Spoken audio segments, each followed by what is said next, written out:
திரட்டி கொண்டு இறங்குனது தான் அல்லாஹ் நமக்கு கொடுத்த பெரிய பிளெஸ்ஸிங், அருட்கொடை எல்லாமே.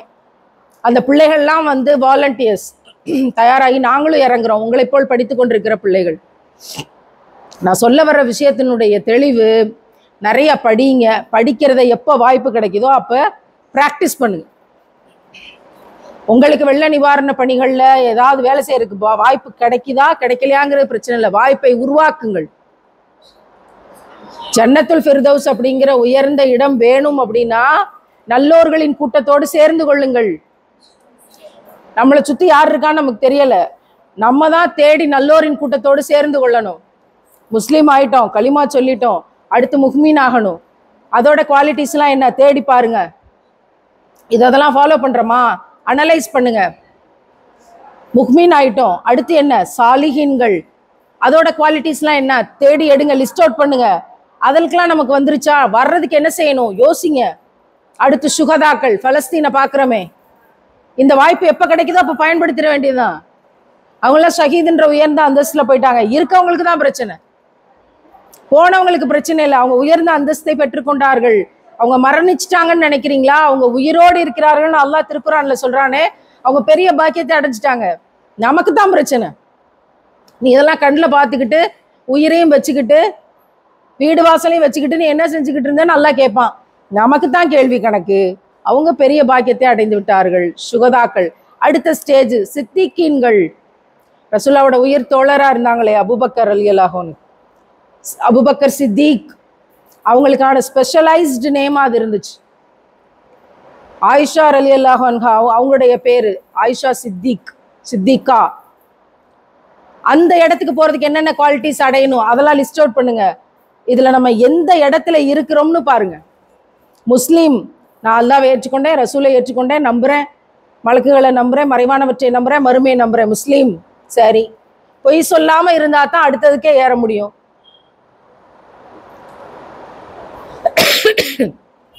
இந்த காலகட்டங்கள்ல ரொம்ப சந்தோஷமா பகிரக்கூடிய செய்தி என்னன்னா, போற இடத்துல எல்லாம் மாற்று சகோதரர்கள்லாம் சொன்ன விஷயம் என்னன்னா, இல்ல தண்ணி வேண்டாம், போற இடத்துல எல்லாம் மாற்று சகோதரர்கள்லாம் சொன்ன விஷயம் என்னன்னா, முஸ்லீம்ஸ் தான் வந்து சாப்பாடு கொடுத்தாங்க, முஸ்லீம்ஸ் தான் வந்து ட்ரெஸ்ஸு கொடுத்தாங்க, முஸ்லீம்ஸ் தான் வந்து அரிசி கொடுத்தாங்க, உங்கள் ஆட்கள் தான் வந்தாங்க. வேற வேற ஏரியால வேற வேற பேர் சொல்றாங்க, மாமின்னு சொல்றாங்க, சித்தின்னு சொல்றாங்க, சாச்சாமார்கள் தான் வந்தாங்கன்னு சொல்றாங்க, பாய்மார்கள் தான் வந்தாங்கன்னு சொல்றாங்க, வேற வேற ஏரியால வேற வேற பேர் சொல்றாங்க. ஆனால் நம்முடைய சகோதரர்கள் களத்துல இறங்கி, நம்முடைய சகோதரிகள் இறங்கி, பெண்களுக்கெல்லாம் இந்த கடமை இருக்கா இல்லையா?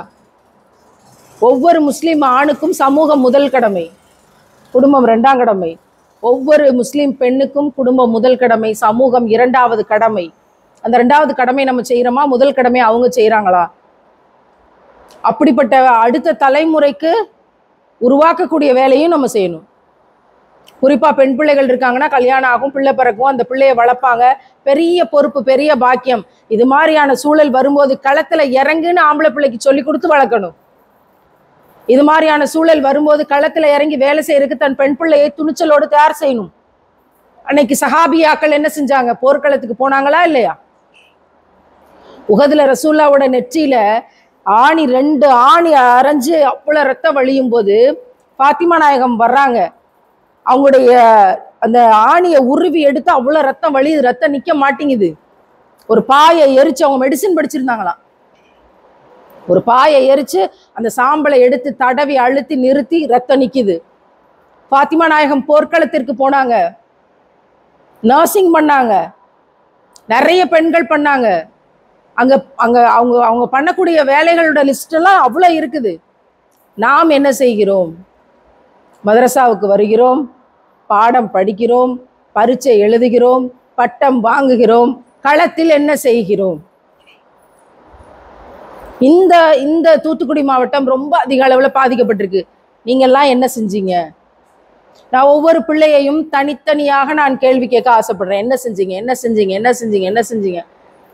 என் வீட்டில் நான் சமைச்சு பக்கத்து வீட்டுக்கு கொடுத்தேன், என் வீட்டில் சமைச்சு பக்கத்து தெருவுக்கு கொடுத்தேன், எனக்கு கிடைச்சதை நான் பகிர்ந்து கொடுத்தேன், அவங்கெல்லாம் கொடுத்தாங்க, அங்கேருந்து வாங்கி கொடுத்தேன். எனக்கு தெரிஞ்ச மற்ற ஊர்களில் இருக்கவங்கள்ட்ட ஃபண்ட் ரைஸ் பண்ணி நான் வந்து இன்ன நபருக்கு ஒரு ஒரு ஒரு தையல் மிஷின் வாங்கி கொடுத்தேன். கறிக்கடை வச்சுருக்காங்க, அவங்களுக்கு வெயிட் மிஷின் வேணும், எல்லாம் போயிருச்சு மழையில. ஒரு வெயிட் மிஷின் வாங்கி கொடுத்தேன். என்ன செய்தீர்கள்? ஏதாவது செய்தீர்களா? எதுவுமே செய்யலையா? என்னைய சர்வை பண்ணிக்கிறதே பெருசா இருந்துச்சு, நானே தண்ணிக்குள்ள இருந்தா வரேன், என்னைய சர்வை பண்ணிக்கிட்டு நான் வந்து படிச்சுட்டு போறதே பெருசா இருந்துச்சுன்னு சொல்லக்கூடாது. குர்ஆன் அப்படி சொல்லி கொடுக்கல. பூமியில் எனக்கு ஒரு நண்பன் இருந்தான் அப்படின்னு மறுமையில ஒருத்தர் போய் சொல்றாரு. அது படிச்ச எல்லாருக்கும் தெரியும். பூமியில் எனக்கு ஒரு நண்பன் இருந்தான், அந்த நண்பனை நீ பார்க்கணும்னு நினைக்கிறியான்னு அல்லாஹ் கேட்கிறான். ஆமான்னு சொல்ல திறந்து விட்டா நரகத்துல நடுவுல எரிஞ்சிட்டு கிடக்குறான். அப்ப அவர் சொல்றாரு, இறைவன் மட்டும் என் மீது கருணை கொண்டு என்னை காப்பாத்தலைன்னா நானும் இந்த நரகத்துல தான் கிடக்கணும். இறைவன் என் மீது கருணை கொண்டு என்னை பாதுகாத்துட்டான். இப்படி ஒரு காட்சி திருக்குறான்ல இருக்கு. என்ன நடந்துச்சு?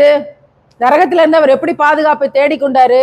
6000 தங்க காசு கிடைக்குது, 3000 தங்க காசு இவர் வச்சுக்கிட்டு 3000 தங்க காசு அந்த இறை நம்பிக்கையற்றவன் கொண்டு போறான். இவர் இறை நம்பிக்கையாளர். 1000 தங்க காசை எடுத்துக்கொண்டு அவர் வந்து ஒரு அழகிய நிலம் வாங்குறாரு. இவர் அல்லாவுக்காக கடன் தர்றேன்னு ஏழைக்கு தந்துடுறாரு.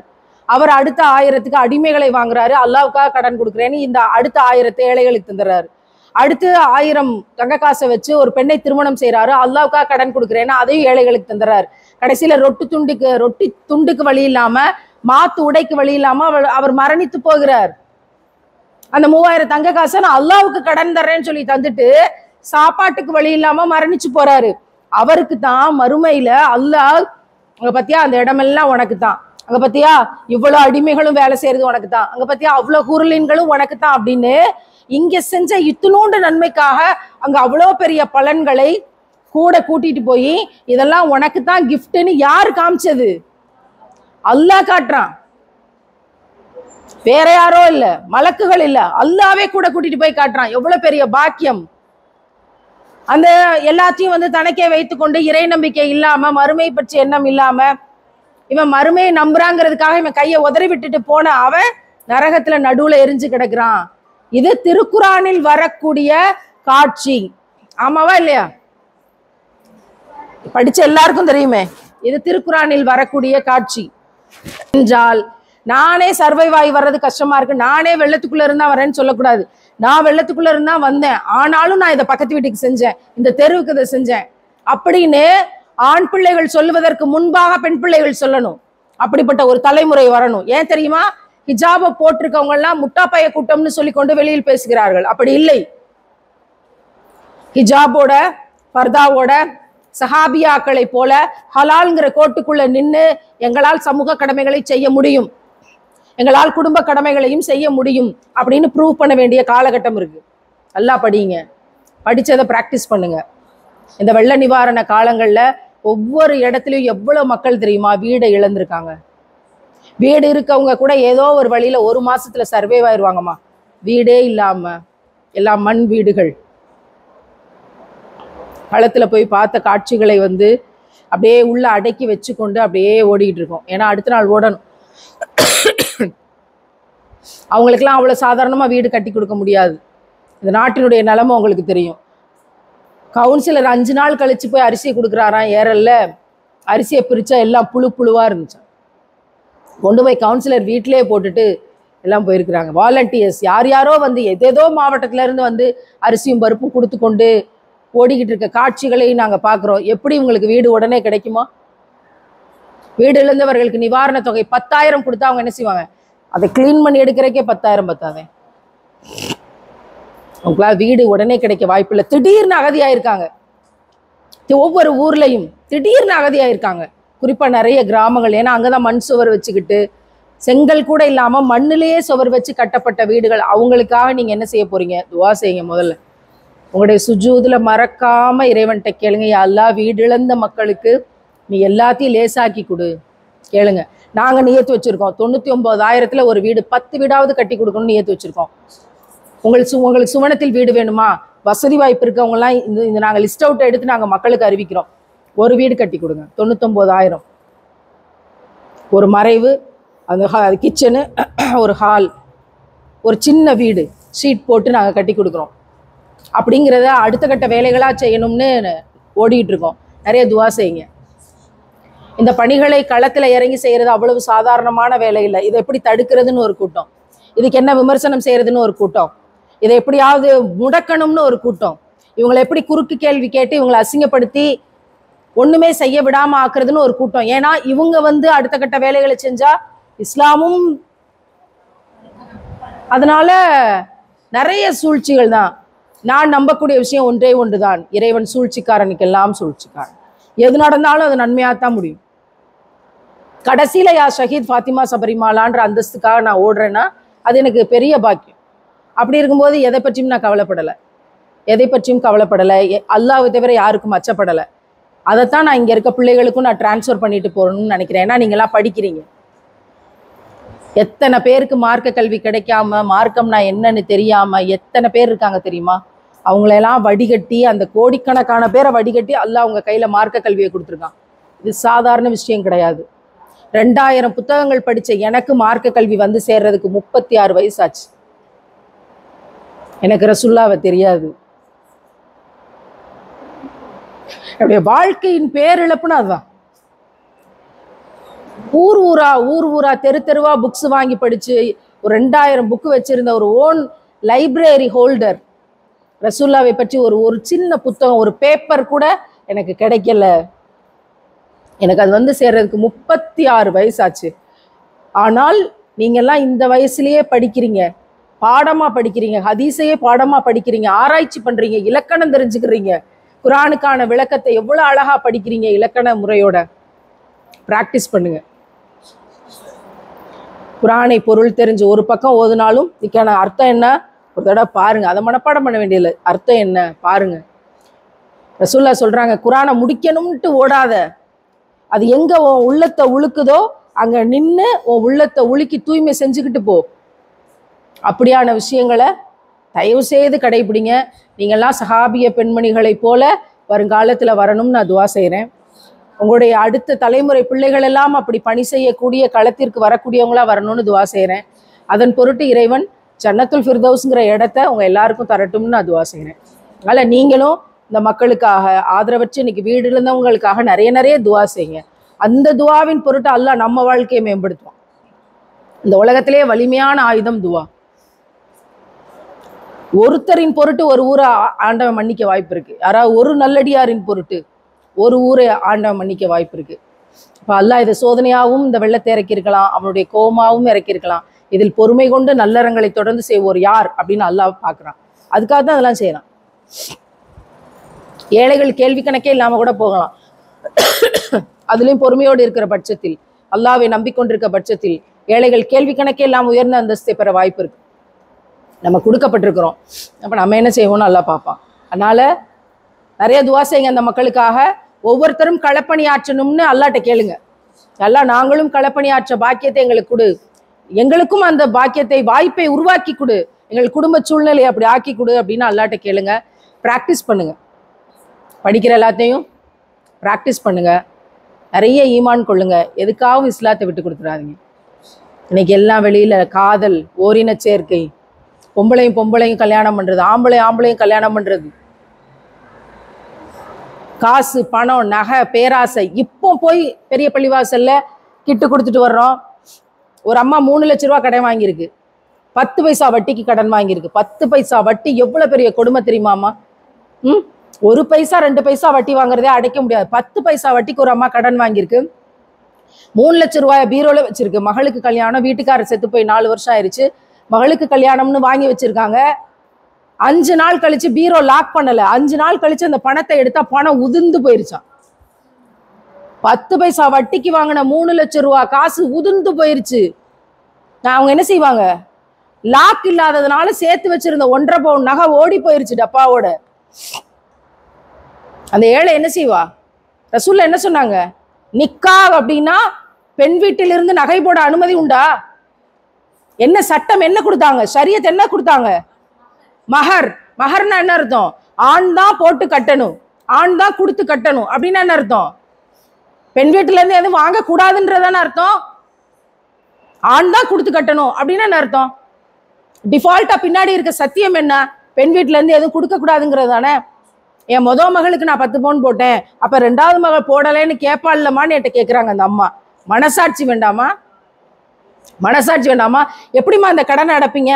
நான் வீடு வீடா போய் வீட்டு வேலை செய்யறேன், பாத்திரங்கள் வரேன், துணி துவைக்கிறேன், எப்படியாவது நான் கடன் அடைப்பேன். என்னம்மா நியாயம் இது? என்ன நியாயம் இது? அவளுக்கு 50 வயசு ஆகுது, அவ எப்படி வேலை செய்வா? இனி என்ன செய்வா? இந்த 3 லட்சம் ரூபாய் கடனை அடைக்கிறது போக உதிர்ந்து போச்சே, அதுக்கு வட்டி கட்டி கடன் அடைக்கணும். அடுத்து 3 லட்சம் ரூபாய் கடன் சொல்லி வச்சிருக்கலாம். என்னம்மா? ரசூலாவோட ஷரியத்தை எங்கெல்லாம் உடைக்கிறோமோ அங்கெல்லாம் இது நடக்கும். அதனாலதான் சொன்னாங்க, ஏழையாக இருந்தாலும் பணக்காரனா இருந்தாலும் ஒரே சட்டம் தான். இருக்கிறவெல்லாம் போடு, இல்லாதவன் போட தேவையில்லைன்னு சொல்லல. போடாத. ஏன்னா இல்லாதவனுக்கு அது ஒரு சுமை ஆகும் அப்படிங்கிற ஒரு பெரிய விஷயம் தெரிஞ்சதுனாலதான் எல்லாருக்கும் ஒரே சட்டம்னு கொடுத்தாங்க. அது இன்னைக்கு உடைக்கப்பட்டிருக்கு.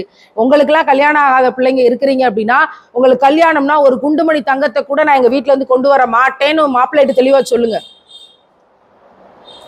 எதையும் வாங்கிட்டு போகாதீங்க. உங்களுக்குன்னு சேர்த்து வச்சிருந்தா பரவாயில்ல, உங்க அம்மா அப்பா வச்சிருக்கட்டும். யாரும் கோடீஸ்வரங்களா இங்க இருக்க மாட்டீங்கன்னு நான் நம்புறேன். உங்க அம்மா அப்பா அவங்க சேவிங்ஸ்க்குன்னு வச்சிருக்கட்டும். இன்னைக்கு என் தாய் தகப்பனுக்கு என்னால எதுவும் செய்ய முடியல. இருந்த கவர்மெண்ட் வேலையும் நான் ரிசைன் பண்ணிட்டேன். என் தாய் தகப்பனுக்கு இன்னைக்கு செய்யறதுக்கு என்கிட்ட எதுவும் இல்லை. அவங்க கொடுத்த 35 பவுனை திருப்பி கொடுக்கறதுக்கு ஒண்ணும் இல்லை, ஹராம். எனக்கு அப்போ தெரியாது. இப்ப யாராவது திருப்பி கொடுங்கன்னா கொடுப்பாங்களா? யாரும் தரமாட்டாங்க. அவங்க அவங்களுக்கு சேர்த்திருந்தாலும் வச்சிருக்கட்டும். மகர்படி யார் திருமணம் செய்யறாங்களோ அப்படி ஒரு ஆண்மகனை தேர்வு செய்து திருமணம் செய்யும். மகரை உடைக்கிற கல்யாணம் நமக்கு தேவையே கிடையாது. அதுக்கு இறைவன் மிகப்பெரிய கூலி தருமா. நீங்க அல்லாட்ட கேளுங்க, நியத்து இப்படி வச்சு கேளுங்க, மகரை சரியாக பேணி திருமணம் செய்கிற ஒரு ஆண்மகன் எங்க வீடு தேடி வரட்டும்னு கேளுங்க, அல்லாஹ் தருவான். நியத்து வைங்க, ஸ்ட்ராங்கா வைங்க. இன்னைக்கு இந்த தாயினுடைய இந்த 3 லட்சம் ரூபாய்க்கு சமூகத்துக்கு கேள்வி கணக்கு உண்டு. அதுல நம்ம மாட்டாம இருக்கணும்னா நம்ம அதை ஃபாலோ பண்ணிடணும். நம்ம போய் அவளுக்கு என்ன செய்ய முடியும் தெரியல, ஆனா நம்ம வீட்டு கல்யாணத்தை சரிப்படுத்த முடியும்ல. அந்த விஷயத்த பேணுதலா ஃபாலோ பண்ணுங்க. நகை மேல ஆசை வைக்காதீங்க, சரியா? இந்த முகம் வெள்ளை வெள்ளையர்னு இருக்கணும்னு ஆசைப்படாதீங்க. 10 நாளைக்கு முன்னாடி என்னோட நிறம் வேறையா இருந்துச்சு. என்னோட நிறம் இந்த கையை பார்த்தீங்கன்னா தெரியும். 10 நாளைக்கு முன்னாடி நிறம் வேறையா இருந்துச்சு, முகத்தோட நிறம் மாறிடுச்சு, வேற பிள்ளை மாதிரி இருக்குன்னு சொல்றாங்க. திடீர்னு அப்படி டக்குன்னு பார்த்தா வேற ஆள் மாதிரி இருக்கு, ஃபாத்திமா சபரிமாலா மாதிரி தெரியல. அந்த அளவுக்கு முகம் நேத்தெல்லாம் ரொம்ப வீங்கி இருந்துச்சு. இன்னைக்கு கொஞ்சம் ஒரு நாள் அரை நாள் ஓய்வுக்கு பிறகு கொஞ்சம் மாறி இருக்கு. இதை விட பெரிய பெருமை எழுச்சி எனக்கு எதுவும் கிடையாது. என்னுடைய மக்களுக்காக, இந்த சமூகத்துக்காக, அடித்தட்டு மக்களுக்காக, அல்லாஹ் சொன்னாங்கிற ஒரே காரணத்துக்காக ஏழைகளுக்கும் அனாதைகளுக்கும் சிறைப்பட்டோருக்கும் உதவுங்கள் அப்படின்னு சொன்ன அதன் மீது நம்பிக்கை கொண்டு கூலியை ஆண்டவன் தான் தர முடியும். எனக்கு ஒரு பெண்மணி போட்டிருக்காங்க, ஏழைகளுக்கும் சமூகத்துக்குமே வாழ்க்கையை அர்ப்பணித்த சிறந்த பெண்மணிக்கான விருதினை அல்லாஹ் உங்களுக்கு மறுமையில் வழங்குவான் அப்படின்னு போட்டு அனுப்பியிருக்காங்க. படிக்கும் போதே அப்படியே உள்ளமெல்லாம் உலுக்கிருச்சு.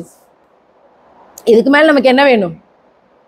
இம்மையில எதுவும் வேண்டாம், இம்மையில யாரும் எதுவும் தர வேண்டாம். இம்மையின் விருதுகள் குப்பைக்கு சமமானவை. அல்லாஹ் தரக்கூடிய விருது மட்டும்தான் நிரந்தரமானது.